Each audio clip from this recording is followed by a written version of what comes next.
Assalamualaikum warahmatullahi wabarakatuh.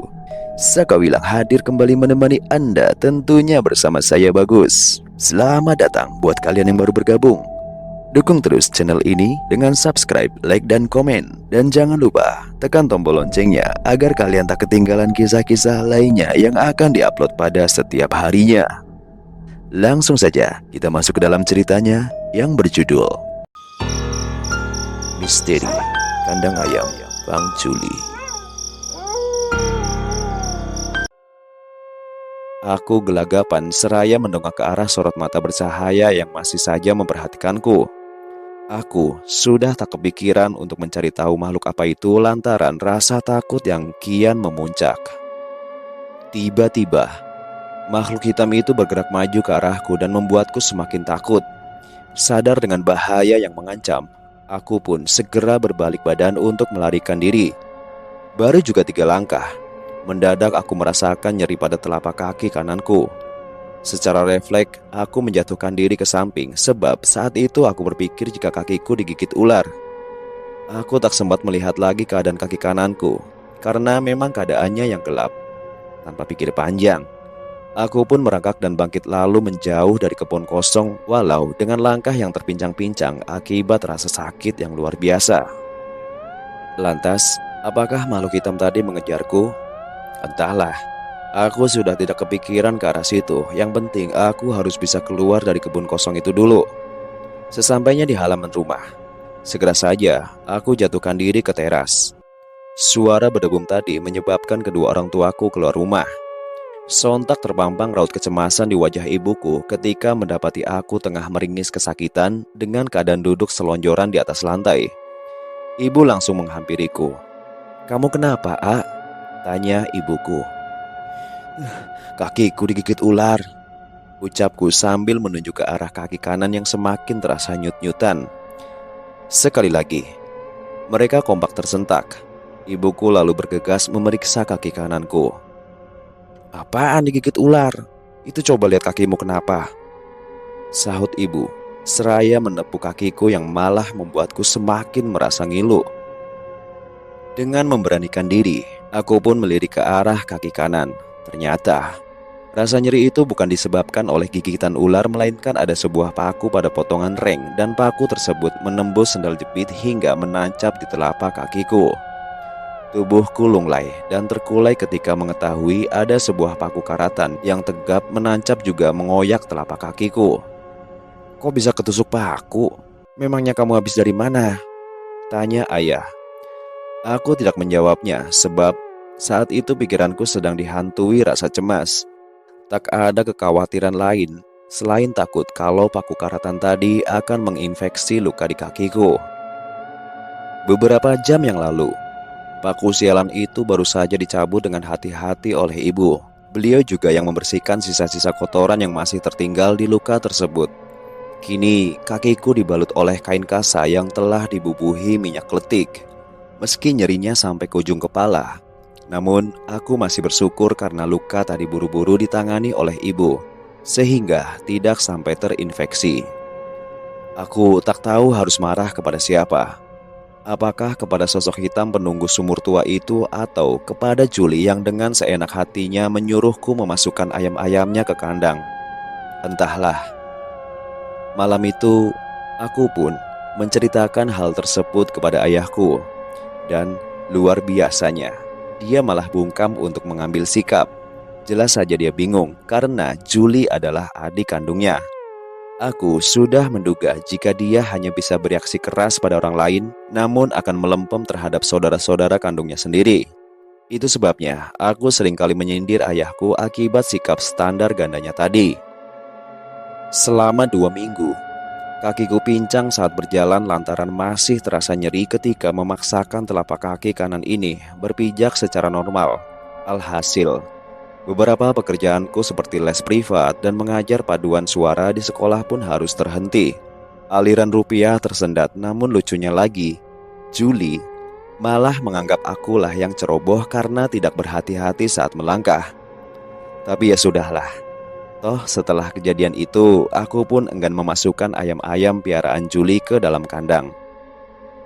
Pertengahan 2019, Julie jadi lebih sering datang ke rumah Meng untuk mengurus ayam-ayamnya. Ia sadar jika sudah tak ada lagi yang membantu, entah itu untuk memberi makan ataupun memasukkan hewan ternaknya ke dalam kandang.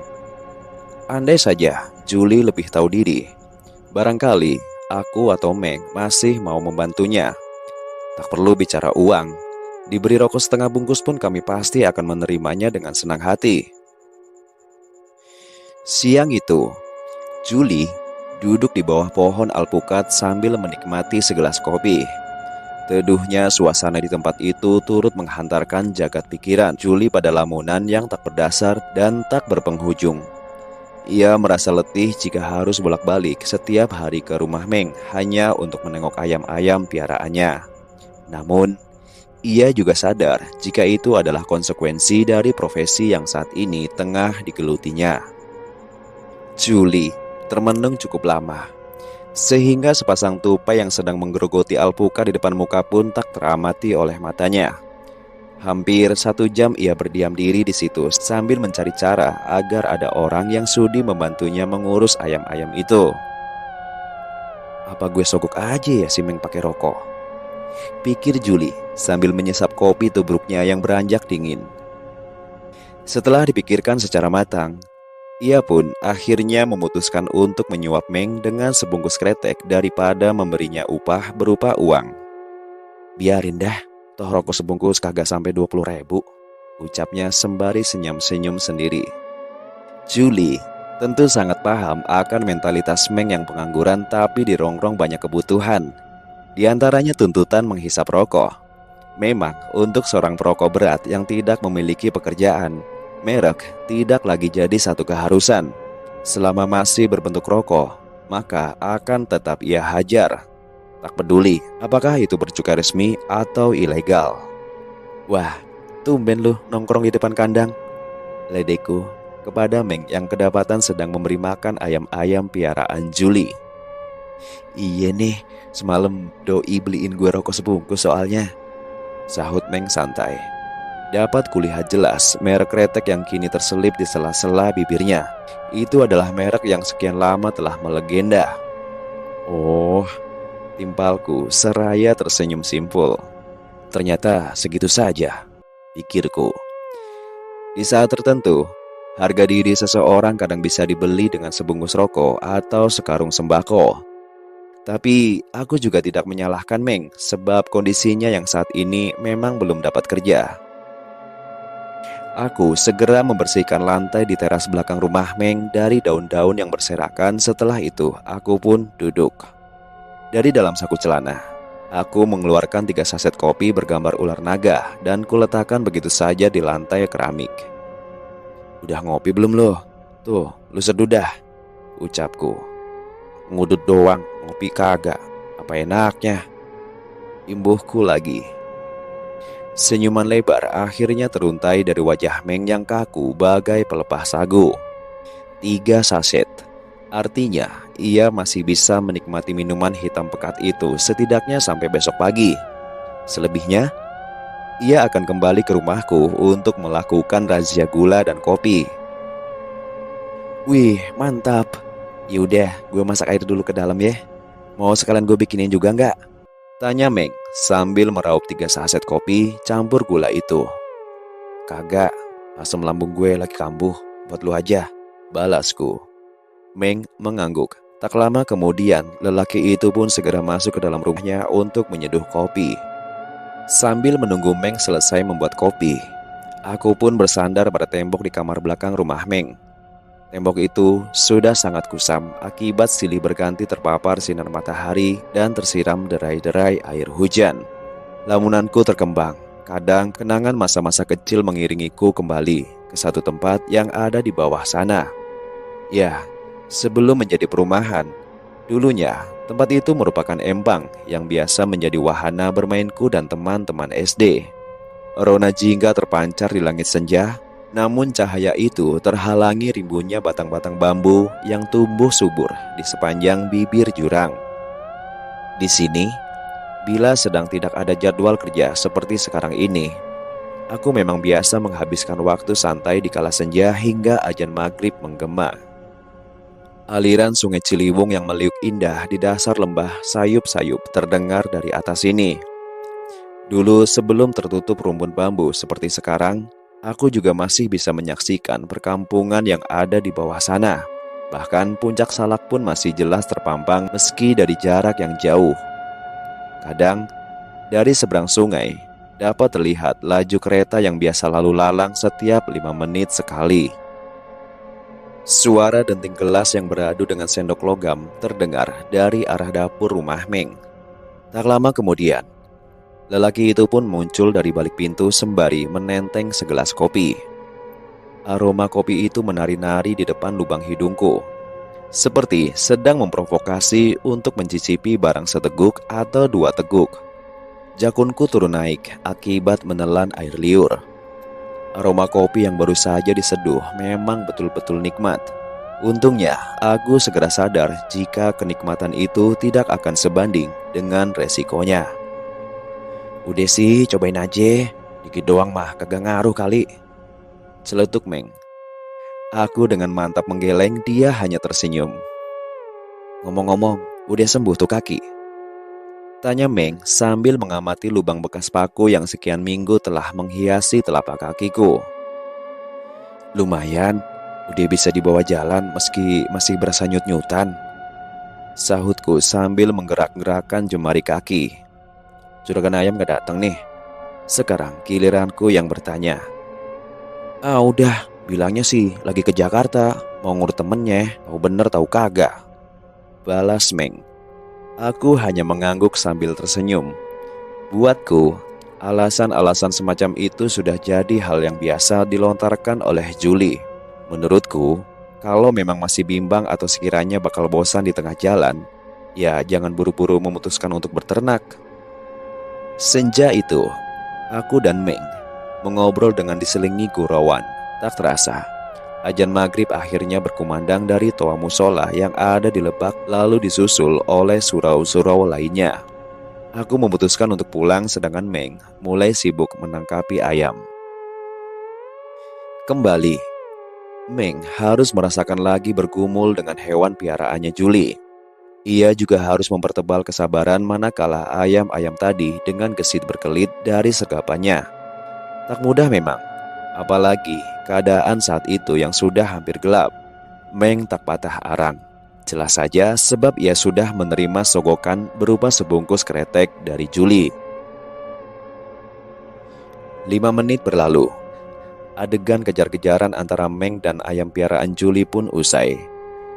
Meng akhirnya berhasil menangkap lalu memasukkan hewan ternak tersebut ke dalam kandang. Kini, seekor ayam jantan sudah ada di cengkeramannya dan ia tengah mencari-cari ruang yang belum terisi. Tak lama kemudian, ia mendapatkan tempat kosong untuk memasukkan si ayam terakhir tadi. Namun belum juga hewan itu dimasukkan ke kandang. Tiba-tiba saja ada benda keras yang jatuh dan menghantam atap kandang ayam. Hantaman itu menciptakan suara gaduh dan membuat asbes di atap kandang terbelah. Meng terperanjat, sehingga ayam di genggamannya sampai kaget dan mencelat. Ayam-ayam yang sudah berada di kandang pun turut terkejut dan kalang kabut. Suwe, apaan yang barusan jatuh? Ucap Meng seraya melihat ke arah atap kandang ayam. Tak ada batu atau benda apapun yang Meng temukan. Namun, asbes dan seng yang menjadi atap apartemen hewan piaraan Julie tampak rusak sebagian. Sekali lagi, ia mencoba menelusuri bagian bawah kandang, berharap menemukan benda yang baru saja membuatnya terkejut setengah mati, tapi hasilnya tetap nihil. Parah, untung kagak kena pala gue, ujar Meng yang masih terus-menerus mengumpat. Ayam-ayam yang berada di dalam kandang tidak lagi blingsatan, namun gelagat kecemasan masih saja tampak. Meng yang mulai sedikit tenang pun sampai melupakan sesuatu. Ia lupa dengan ayam yang barusan lompat dari genggamannya. Suara berketok terdengar sangat nyaring. Rupanya ayam tersebut tengah bertengger di tumpukan bambu dan balok. Nah, udah, lu diem aja di situ, jangan kemana-mana, celetuk Meng pada ayam yang sepertinya masih syok itu. Meng melangkah dengan hati-hati. Ia berharap ayam tadi tetap tenang dan tidak kabur. Lelaki itu mulai ambil ancer-ancer. Ia tampak siap untuk menyergap. Dan hup, Meng pun melompat ke depan sambil mencoba meraih tubuh ayam jantan tadi. Sayang, hewan itu ternyata lebih sigap dengan melompat ke arah rumpun bambu terlebih dahulu. Ah, sial, makin susah aja gue ngupernya, ucapnya kesal. Ayam itu terdiam di bawah batang-batang bambu yang rimbun. Meng yang habis kesabarannya akhirnya memutuskan untuk mengejar dan menangkap ayam itu secara membabi buta. Aksi kejar-kejaran pun terjadi meski cahaya di langit sudah menjelma gelap. 5 menit berlalu. Meng belum juga berhasil menangkap ayam itu dan keburu kehabisan tenaga. Rasa kesalnya memuncak. Ia pun meraih sebuah kaleng bekas minuman lalu melemparkan kaleng itu ke arah ayam tadi dengan sekencang-kencangnya. Serak! Meleset. Benda itu hanya mengenai semak bambu. Meng makin geram lantaran lemparannya jauh dari sasaran. Sekali lagi, ia mengambil sebuah potongan balok dan akan melemparkan benda itu ke arah target. Namun, baru juga ia akan mengayunkan lengan kanannya. Tiba-tiba, ada sesuatu yang melesat dari balik rumpun bambu hingga menghantam tepat di kepalanya. Bruk! Meng terjungkal dan seketika ambruk ke tanah. Buru-buru Meng bangkit, meski terasa sedikit sulit sebab ia merasakan kepalanya berkunang-kunang. Tubuhnya sempoyongan hingga hampir saja menabrak kandang ayam. Ia pun berinisiatif menyalakan lampu senter pada handphone miliknya. Keadaan di sekitar kandang sontak benderang. Meng segera menyorot pada satu benda yang barusan mengenai kepalanya. Mata Meng terbelalak ketika menyadari jika benda yang menghantamnya adalah kaleng bekas minuman. Ya, itu adalah kaleng soft drink yang belum lama ia lemparkan ke arah ayamnya Julie, namun malah mengenai rumpun bambu. Entah siapa yang sudah mengembalikan sampah itu kepada orang yang melemparnya. Suwe bener, siapa yang barusan lempar gue? Ucap Meng sembari mengusap-usap dahinya yang terasa berdenyut tak karuan. Lelaki itu dengan segera menyorotkan senter ke arah batang-batang bambu yang tumbuh lebat di sekitar bibir jurang. Di salah satu titik di mana kaleng minuman itu mengenai rumpun bambu, terlihat tanaman tersebut mulai gerak-gerak sendiri. Terdengar juga suara gemerisik akibat batang-batang dan dedaunan bambu yang saling bergesekan. Meng beranjak maju untuk mendekat ke sumber pergerakan tadi. Apaan tuh? Gumam Meng sambil mengerutkan dahi. Sempat ia berpikir jika pergerakan di rumpun bambu itu disebabkan oleh biawak atau musang pandan. Asumsinya memang ada benarnya, juga karena di sekitar kandang memang sering ditemukan biawak yang berkeliaran untuk mencuri telur ayam. Namun sayangnya, pergerakan kali ini tidak disebabkan oleh biawak maupun musang pandan. Sebab, setelah itu muncul seraut wajah amat pucat yang menyeringai dari sela-sela batang bambu. Allahu Akbar! Pekik Meng. Ia segera berbalik badan untuk ambil langkah 1000. Namun sepertinya urung dilakukan. Langkah Meng tertahan oleh rasa penasaran. Khawatir itu hanya sebuah ilusi. Ia pun berniat untuk maju beberapa langkah demi memastikan objek mencurigakan tadi. Wajah yang pucat itu mengedipkan sepasang matanya lalu melesat ke udara dan menyeruak dari balik rimbunnya dedaunan bambu. Meng mendongak ke arah pucuk-pucuk bambu. Tampak olehnya bayangan putih yang berkelebatan sambil cekikikan. Akhirnya Meng menyesali rasa penasarannya. Mau tak mau, kini ia harus berlari menyelamatkan diri.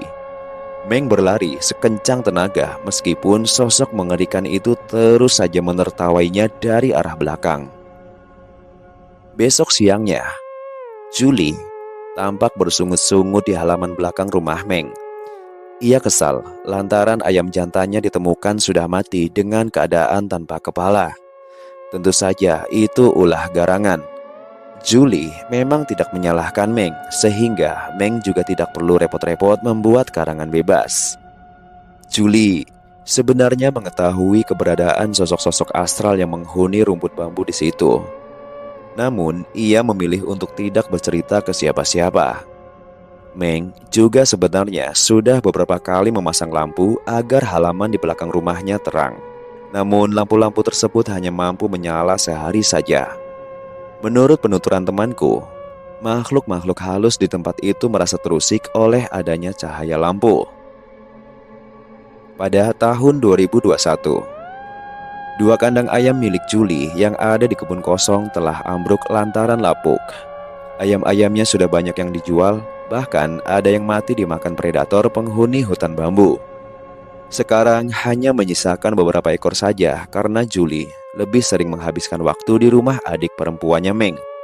Hingga saat ini, di waktu-waktu tertentu, aku masih suka mendengar riuh gemuruh dari arah halaman belakang rumah Meng. Fenomena tersebut biasanya terdengar pada pukul 2 dini hari. Di malam selarut itu, jelas sudah tidak ada lagi aktivitas manusia. Toh, kalau diperhatikan ke arah sumber suara tadi, cuma ada gelap pekat yang kudapat. Ya, selama 10 tahun aku tinggal dan besar di sini. Aku memang seharusnya terbiasa dengan hal-hal yang tak mampu dijangkau logika. Selesai.